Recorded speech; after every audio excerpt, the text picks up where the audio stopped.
Amalgamation of company के ऊपर next problem solve करते हैं from C inter study material. बेटा अमलगमेशन ऑफ कंपनी के ऊपर मर्जर मेथड में सब कंसेप्ट आपको याद ही है। अभी तक मैंने मर्जर मेथड का जो कवर करा है ना, मैं आपको एक बार रिकॉल कराता हूँ कि मर्जर मेथड में क्या क्या बातें ध्यान देंगे। ठीक है, मर्जर मेथड में एक टेक्निक लिख के देता हूँ, आप लिख के रखो। मैं ऑलरेडी लिखा, इंट्रोडक्शन लेक्चर में लिख के दिया हूँ। क्या बात है सर, ध्यान देना। इंट्रोडक्शन में लिख के दिया हूँ, वेरी वेरी इंपॉर्टेंट, ये मैं प्रूव किया हूँ। देखो एक शेयर कैपिटल होता है, जो कंपनी अपना बिजनेस सेल करते हैं, ट्रांसफर सोचो उसका शेयर कैपिटल 100 करोड़ का है। ठीक है, 100 करोड़ है। अब 3 सिचुएशन होगा, जो नया कंपनी है शेयर इशू करेगा, हाँ क्या, तो न्यू कंपनी जिसने शेयर इशू किया, न्यू कंपनी जिसने शेयर इशू किया, तो 3 सिचुएशन हो सकता है। न्यू कंपनी मतलब ट्रांसफरी कंपनी, जिसको शेयर ट्रांसफ़र किए थे, पूरा एसेट्स लायबिलिटी। तो 3 सिचुएशन नंबर ए, बी और सी। तो मैं ये बोल रहा हूँ, अगर 100 करोड़ है, 100 करोड़ है आपका शेयर कैपिटल और न्यू कंपनी आपको 100 करोड़ से भी कम दे रही, मतलब आपको न्यू कंपनी ना 80 करोड़ का शेयर इशू किया। दूसरा सिचुएशन 100 करोड़ शेयर कैपिटल था, न्यू कंपनी ने आपको 100 करोड़ का शेयर इशू किया। और तीसरा क्या हो सकता है, या तो 100 का 100 दिया तो 100 से कम दिया, या 100 से ज़्यादा दिया, इसके अलावा कुछ नहीं आएगा। देखो एक बार फिर से बोलता हूँ, मर्जर मेथड में साइड में लिखा हूँ, कौन सा मेथड, मर्जर मेथड में। तो शेयर कैपिटल 100 था, न्यू कंपनी ने आपको 80 करोड़ का शेयर इशू किया, मतलब न्यू कंपनी के हो तो प्रॉफिट हो गया 20 करोड़ का। तो 20 करोड़ का जो प्रॉफिट हुआ वो प्रॉफिट आप घुमा देना प्रॉफिट एंड लॉस अकाउंट में। प्रॉफिट रहेगा तो सीधा प्रॉफिट लॉस में करना, क्योंकि शेयर कम दिया तो उतना प्रॉफिट हुआ ना, तो रिजर्व उतना से बढ़ा देना, फिर टॉस। ओके, क्योंकि 100 के जगह पे हमने 80 लिखा था, 20 कम लिखा था, तो 20 से हम लोग प्रॉफिट और लॉस अकाउंट बढ़ा देंगे। 100 के जगह पे 100 दिया, कुछ भी नहीं लिखना है। 100 करोड़ शेयर कैपिटल था, लेकिन हमने इशू किया 110 करोड़, कुछ ज़्यादा दिया ना, हमारा तो नुकसान है। तो बोलता है ऐसा केस में 10 ज़्यादा दिया ना हमने, 100 के जगह पे 110 लिखा शेयर, तो 10 ज़्यादा दिया, तो 10 को किससे एडजस्ट करने का, पहला आप जनरल रिजर्व से एडजस्ट करने का।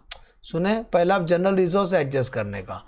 अगर जनरल रिजर्व एडजस्ट हो गया, उसके बावजूद अगर नहीं एडजस्ट हुआ, तो प्रॉफिट एंड लॉस अकाउंट में से एडजस्ट करने का। समझ में आ रहा है ऑर्डर?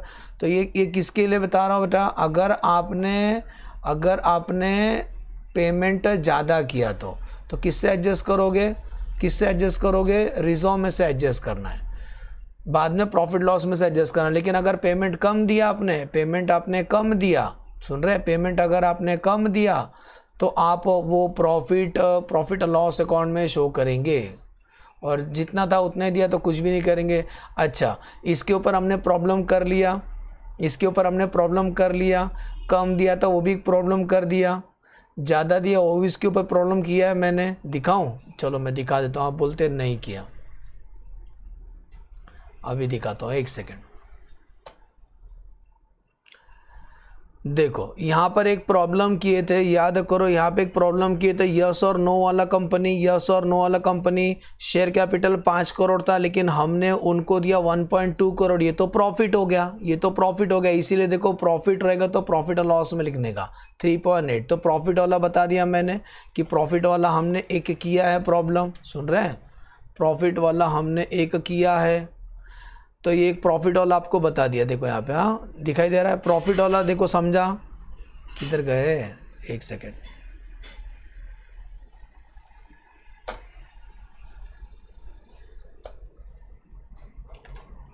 हाँ, तो प्रॉफिट वाला समझा, प्रॉफिट रहेगा तो प्रॉफिट लॉस में ट्रांसफ़र कर देना। अब भी किया था ऊपर एक क्वेश्चन, सर ये लॉस वाला कोई क्वेश्चन दिखाओ, दिखाता हूँ लॉस वाला क्वेश्चन।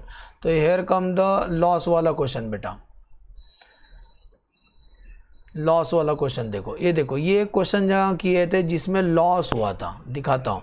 देखो इनका शेयर कैपिटल है 4700 क्रॉस किया वहाँ देखो, और हमने इनको शेयर इशू किया, अराउंड शेयर इशू किया, इसका पीसी किधर है, रुको, इसका पीसी, हाँ हमने इनको शेयर इशू किया था। ये तो दोनों मेथड हमने सॉल्व किया था। हाँ ये देखो, वैल्यू से लिखा, हमने इनको शेयर इशू किया था 5370 का, 5370 का शेयर इशू किया और इनका शेयर कितना था 4700, ज़्यादा दिया ना तो लॉस है। तो ये लॉस को हम लोग किससे एडजस्ट किया था, रिजर्व में से एडजस्ट किया था। देखो आपके सामने नोट नंबर 2 ये प्रॉब्लम किया है मैंने। तो लॉस रहेगा तो पहले जनरल रिजर्व से एडजस्ट कर देना, प्रॉफिट लॉस के पास जाने का टाइम ही नहीं मिला, जनरल रिजर्व से एडजस्ट होगा। अगर जनरल रिजर्व नहीं एडजस्ट होगा तो प्रॉफिट लॉस में से एडजस्ट करने का।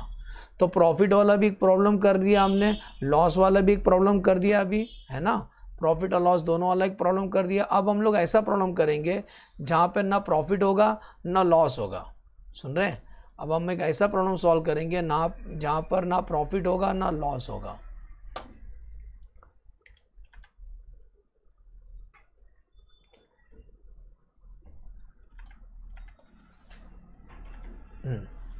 तो अभी यही वाला क्वेश्चन है जहाँ पर ना प्रॉफिट होगा ना लॉस होगा, अभी पता चल जाएगा। तो इस सारे क्वेश्चन कौन सा लेवल का, ये 5th स्टैंडर्ड का क्वेश्चन है, ठीक है, 5th स्टैंडर्ड का, एकदम इजी, कुछ भी नहीं है रे, कोई 5th स्टैंडर्ड का बच्चा भी सॉल्व कर सकता है, बस दोनों प्लस करने का। जब प्रॉफिट लॉस नहीं रहेगा, क्योंकि जो एसेट वहाँ था वही एसेट यहाँ पर भी आएगा, जो लाइबिलिटी उधर था पूरा का पूरा वैसे आएगा। पढ़ो, super express and fast express, ठीक है, दो कंपनियां super express and fast express were in competing business. ये लोग का कॉम्पिटिशन था, इन कॉम्पिटिशन कम करने के लिए अमलगमेट हो गया। They decided form a new company name super fast company. तो न्यू कंपनी का नाम क्या है बेटा, न्यू कंपनी का नाम है super fast express. New company का नाम है सुपर फास्ट एक्सप्रेस, ठीक है। तो ये रहा उन दोनों का बैलेंस शीट, सुपर और फास्ट का। शेयर कैपिटल का डिटेल बाजू में है, इक्विटी शेयर कैपिटल रिजर्व का डिटेल बाजू में है, इंश्योरेंस से रिजर्व है, एम्प्लॉय प्रॉफिट से रिजर्व है, रिजर्व अकाउंट है, सरप्लस है। लॉन्ग टर्म प्रोविजन में क्या है, प्रोविडेंट फंड है, करंट लाइबिलिटी में ट्रेड पेबल है, नॉन करंट असेट्स में प्रॉपर्टी प्लांट एंड इक्विपमेंट में land building plant and machinery है, इंटेंजिबल है, और इन्वेंट्री ट्रेडिसेबल और कैश एंड कैश में बैंक और कैश है। नीचे एडजस्टमेंट पढ़ो, the assets and liability of both the company are taken over by the new company at a book value, golden word, all assets and liability taken at a book value, मिला, all assets and liability of the both the company taken, मिला, all assets and liability of the company taken over by new company at a book value। book value मतलब जितना दिखाई दे रहा है ना पहले, नया कंपनी में भी उतना ही दिखाई देगा। द कंपनी हैज अलॉटेड, फिर क्या बोलते हैं, the company has allotted shares of 100 each in लिeu of the purchase consideration to 30,000 ये रुपीस हट जाना चाहिए। तो 20,000 सुपर को दिए और 10,000 फास्ट को दिए, मतलब 30,000 शेयर इशू के, अमाउंटिंग टू कितना आएगा मालूम है, 30,000 इंटू 100 मतलब 30 लैक्स आएगा, इधर 30 लैक्स आएगा। सुन रहे, 30 लैक्स आएगा, इसको हटा के लिख देता हूँ, अमाउंटिंग टू 30 लैक्स, इधर कितना आएगा सर, 30 लैक्स आएगा, मिस्टेक है। तो कितना आएगा सर, यहाँ लिख देता हूँ, इधर आएगा 30 लैक्स, ठीक है, रुपीस में। तो कैसा आया, 20,000 सुपर को दिए, 10,000 फास्ट को दिए, और बोलता है ओपनिंग बैलेंस शीट बनाओ। तो आपको मैं बताता हूँ, यहाँ नो प्रॉफिट नो लॉस वाला केस है, ये वाला 100 करोड़ के जगह पे 100 करोड़ दिया। तो ऐसा क्वेश्चन किधर है दिखाता हूँ, देखो सुपर और फास्ट आपके सामने दिख रहा है, इसका शेयर कैपिटल 20 लैक्स है, इसका 10 लैक्स है, और 20 और 10 कितना होते हैं, 30 की जगह पे ये लोग भी 30 दिए ना, मतलब जितना आपका उधर पे था ट्रांसफरर कंपनी में वही नया कंपनी में भी रहेगा। तो मतलब जितना था उतना ही दिया, तो नो प्रॉफिट नो लॉस वाला केस है, ठीक है। तो ये तो बहुत ही ईजी रहता है, नो प्रॉफिट नो लॉस वाला केस, ठीक है। तो कैसा करेंगे, ध्यान देना, कुछ नहीं, जब भी ऐसा क्वेश्चन आएगा एंजॉय करना, क्योंकि दोनों बस प्लस करना है। बीच का दीवार गिरा दो, अंबुजा सीमेंट से नहीं बना है तो ये इरेज कर दो, ये पॉइंट, ये स्क्रीनशॉट ले लेना। मर्जर मेथड में अगर आप कम शेयर इशू करेंगे तो प्रॉफिट है, प्रॉफिट लॉस में घुमा देने का। अगर आपने ज़्यादा शेयर इशू किया तो लॉस है, पहले लॉस जनरल रिजर्व से एडजस्ट करो, बाद में प्रॉफिट लॉस से एडजस्ट करो, ठीक है। यस सर, तो अब हम बनाने जा रहे हैं बेटा बैलेंस शीट ऑफ द किसका, balance sheet of that new company on the basis amalgamation the nature of merger, क्योंकि बुक वैल्यू पे सब लेके नीचे बोला भी, देखो pulling of interest method, pulling of considering pulling method, pulling method मतलब मर्जर मेथड होता है। तो ध्यान देना, हम लोग बनाने जा रहे हैं बैलेंस शीट, बैलेंस शीट किसका, balance sheet of super fast limited, balance sheet of super fast express, train का नाम सुपर फास्ट एक्सप्रेस लिमिटेड। तारीख क्या आएगा, नहीं दिया लावारिस से, आगे बढ़ो। तो हम लोग बेटा बनाने जा रहे हैं बेटा बैलेंस शीट, बहुत ईजी है। तो ये रहा आपका बैलेंस शीट। बैलेंस शीट आपका rupees column, note to the account भी बनाएंगे हम लोग उनको प्रेजेंट करने के लिए। हाँ, नोट टू द अकाउंट भी बना लेंगे, और ये आपका नोट टू द अकाउंट के लिए भी जगह छोड़ना है।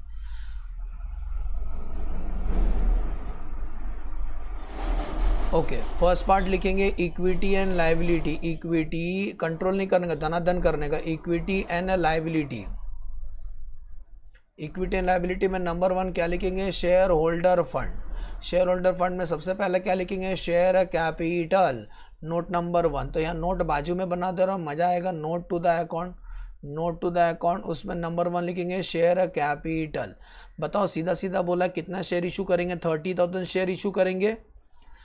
30,000, 30 लाख का शेयर इशू किया, 100 रुपये का मतलब 30,000 शेयर इशू किया। तो लिखेंगे हम लोग यहाँ खुल के कितना लिखेंगे, 30,000 इक्विटी शेयर्स ऑफ कितना ईच, 100 ईच। 30,000 इंटू 100 करोगे तो आंसर आता है 30 लैक्स, 30 लैक्स।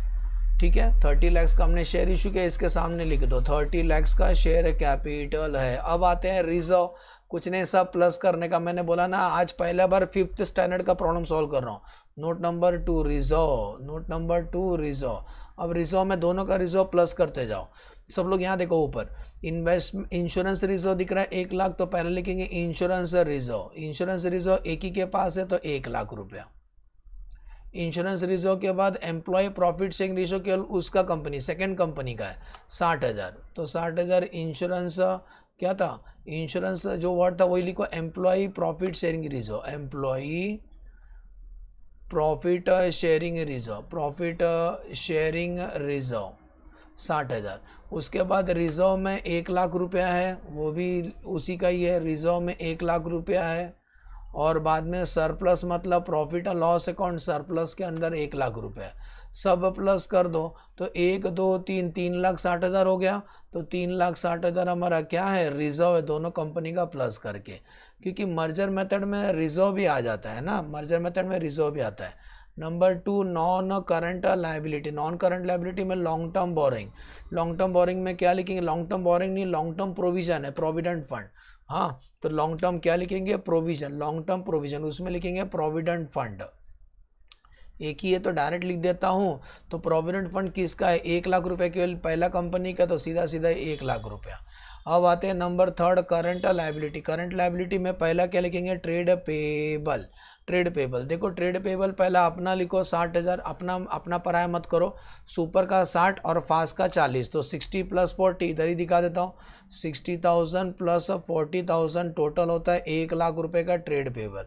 आपके पास टाइम है तो नोट बना देना, हम डायरेक्ट कर रहे हैं तो टैली अमाउंट बाद में कर लेंगे। अब आते हैं सेकेंड पार्ट इसका, असेट्स। असेट्स में अभी अब तक आपने नोट किया सब में प्लस ही कर रहा है केवल, असेट्स में आ जाओ। असेट्स को भी यही करना, लैंड एंड बिल्डिंग पहला, प्रॉपर्टी। असेट्स में लिखेंगे non current assets, non current assets में प्रॉपर्टी प्लांट और इक्विपमेंट। तो इसका नोट बना देते हैं, नोट नंबर 3 प्रॉपर्टी प्लांट और इक्विपमेंट। चलो, प्रॉपर्टी प्लांट और इक्विपमेंट में सबसे पहला लैंड बिल्डिंग, दोनों का लैंड एंड बिल्डिंग, एक का 10 लाख का है और दूसरे का 6 लाख का है, तो 10 लाख + 6 लाख आंसर 16 लाख हो गए। मैं वीडियो हाइड करूँ, बीच में आ रहा हूँ, 16 लाख का। हाँ, तो लैंड बिल्डिंग 60 लाख का हो गया। बाद में मशीनरी भी ऐसी प्लस करो, पहला सुपर का प्लस करो, मशीनरी सुपर का 4 लाख, फास्ट का 5 लाख, तो 4 लाख। कुछ नहीं करो यार, फटाफट मेरे से पहला कर सकते हो, दोनों प्लस करना है यार। 2 + 2 कितना होता है, 4 होता है ना, वही कर रहा हूँ मैं, फालतू का सोच रहे हो, सी इंटर हार्ड है। तो 5 + 4 9 लाख, ये 9 लाख हो गया। तो 9 + 16 25 लाख हो गया। तो प्रॉपर्टी प्लांट और इक्विपमेंट कितना लिखेंगे, 25 लाख। सर इससे क्वेश्चन आज तक सी इंटर में नहीं देखा था। इन्वेस्टमेंट है नहीं, इंटेंजिबल है, इंटेंजिबल, यस सर इंटेंजिबल है। कौन सा है मालूम है, गुडविल। गुडविल क्योंकि पूरा का पूरा असेट आया था, तो ये देखो इंटेंजिबल गुडविल है ना, फास्ट के पास 1 लाख का, तो वही लिखेंगे 1 लाख का गुडविल है। अब आते हैं नंबर 2, ये नंबर 1 नॉन करंट था, number 2 current asset. Current asset में इन्वेंट्री, कौन सा सर? इन्वेंट्री। इन्वेंट्री दोनों प्लस करेंगे, चलो। तो इन्वेंट्री सुपर का 3 लाख, फास्ट का 40 है, दोनों प्लस करो तो 3 लाख प्लस 40,000, तो कितना हो गया? 3,40,000, 3,40,000। उसके बाद है trade receivable. Trade receivable super का पहला 240 और इसका 40, कितना ईजी है? 240 प्लस 40। मैंने बोला ना 5th स्टैंडर्ड का प्रॉब्लम है। तो कितना होता है? 2,80,000 and the last cash and cash equivalent.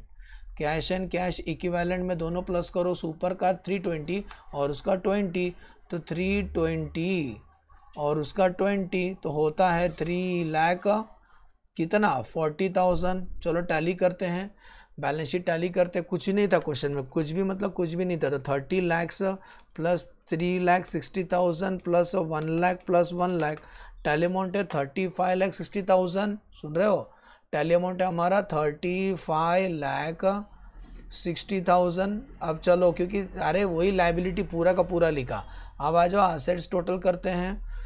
25 lakh plus 1 lakh plus 3,40,000 plus 2,80,000 plus 3,40,000, 35,60,000। Problem completed. तो याद रहेगा ये क्वेश्चन एकदम इजी वाला भी किया हमने। इस क्वेश्चन में क्या किया? मर्जर वाला क्वेश्चन था और जितना शेयर्स था उतना ही शेयर न्यू कंपनी ने भी दिया। तो यहाँ पे नो प्रॉफिट नो लॉस जैसा कंसेप्ट था। तो जब नो प्रॉफिट नो लॉस रहेगा तो सब सीधा सीधा प्लस करने का, थोड़ा भी छेड़छाड़ नहीं करना, थोड़ा भी छेड़छाड़ नहीं करना प्रॉब्लम के साथ, क्योंकि जैसा था वैसे ही लेके आने का। ठीक है? तो क्या किया वापस एक बार बता दूँ, सीधा सीधा बोला था हम 30,000 शेयर्स दे रहे हैं। तो कोइंसिडेंस वो 30 लाख ही होता है। देखो ना 20 + 10 30, तो 30 लाख की जगह पे 30 लाख दे रहे हो। दिखाई दे रहा है? मैं इसका बात कर रहा हूँ 30 लैक्स। ये देखो ये वाला पार्ट, शेयर कैपिटल 30 लैक्स था ना, और हमें शेयर्स भी तो 30 लैक्स ही दे रहे हो। तो जितना हमारा कंपनी में अधिकार था उतना ही आप दे रहे हो, इसीलिए नो प्रॉफिट नो लॉस। तो शेयर कैपिटल प्लस कर दो, रिजर्व सब प्लस करके लिखो, प्रोविडेंट फंड प्लस करके लिखो, ट्रेड पेबल प्लस कर दो, प्रॉपर्टी प्लस कर दो, इंटेंजिबल प्लस कर दो, इन्वेंट्री प्लस करो, ट्रेड रिसीव प्लस करो, कैश प्लस कर दो। टैली अमाउंट आएगा 35,60,000। ठीक है? एकदम इजी क्वेश्चन। चलो बाय बाय।